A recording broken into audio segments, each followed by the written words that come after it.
ഇന്നലെ നമ്മൾ കുമളി എത്തിയപ്പോഴേക്കും ഒരുപാട് വൈകിട്ടുണ്ടായിരുന്നു. പിന്നെ പുറത്ത് നല്ല മഴയായതുകൊണ്ട് എങ്ങോട്ടും പോകാനായിട്ട് പറ്റിയിട്ടുണ്ടായിരുന്നില്ല. അങ്ങനെ ഇന്നൊരു വൈകുന്നേരമൊക്കെ ആയപ്പം അത്തുവിൻ്റെ ക്ലാസ്സൊക്കെ കഴിഞ്ഞ് അളിയൻ്റെ ഡ്യൂട്ടിയൊക്കെ കഴിഞ്ഞ് വന്ന് നമ്മൾ നേരെ പോയിട്ടുണ്ടായിരുന്നത് ഫുഡ് കഴിക്കാനായിട്ട് കട്ടപ്പനയ്ക്കാണ് കേട്ടോ.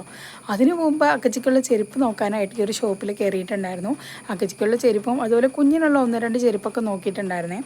അതൊക്കെ കഴിഞ്ഞ് പെപ്പർമിൻ്റ് എന്ന് പറഞ്ഞ ഈ ഒരു ഷോപ്പിലേക്കായിരുന്നു നമ്മൾ നേരെ പോയിട്ടുണ്ടായിരുന്നത്. ഇവിടെ നിന്നാണ് കേട്ടോ കഴിഞ്ഞ പ്രാവശ്യം അത്തച്ചി ഉച്ചയൊക്കെ വന്നപ്പോഴേക്കും ഫുഡ് കഴിച്ചിട്ടുണ്ടായിരുന്നത്. അപ്പം തൊട്ട് പറയേണ്ടതാണ് കേട്ടോ നല്ല അടിപൊളി ഫുഡാണെന്ന്. അപ്പോൾ ഏതായാലും അതൊന്നും അറിയാനായിട്ടാണ് ഇന്ന് നമ്മൾ ഇങ്ങോട്ട് വന്നിട്ടുണ്ടായിരുന്നത്. അവിടെ ചെന്നത് കുഞ്ഞിതാണെങ്കിൽ അവിടുത്തെ പേപ്പറൊക്കെ വലിച്ചേറി എടുക്കാനായിട്ട് തുടങ്ങി. പിന്നെ ഫുഡൊക്കെ കഴിച്ചതിന് ശേഷം നമ്മൾ കുമളി എത്തിയപ്പോഴേക്കും ഈ ഒരു ഷോപ്പിലായിട്ട് കുറേ ചോക്ലേറ്റ്സും അതുപോലെ മിഠായി ഒക്കെ കിടക്കുന്നത് കണ്ടു കേട്ടോ. ഇതൊരു ടൂറിസ്റ്റ് ഏരിയ ആയതുകൊണ്ട് തന്നെ മിക്ക ഷോപ്പുകളിലും ചോക്ലേറ്റ്സ് അതുപോലെ ഇങ്ങനത്തെ മിഠായികൾ തന്നെയായിരിക്കും കേട്ടോ. അപ്പം ഞാൻ ഈ ഒരു മിഠായി ഒരു മിക്സഡ് ആയിട്ട് വാങ്ങിച്ചിട്ടുണ്ടായിരുന്നു. പിന്നെ അത്തും കുഞ്ഞിയും പൈസയും കൂടി എന്തൊക്കെയൊക്കെയോ മിഠായി വാങ്ങിച്ചിട്ടുണ്ടായിരുന്നേ. പിന്നെ എനിക്ക് ഫേവറേറ്റ് ആയിട്ട് തോന്നിയത് ഇവിടുത്തെ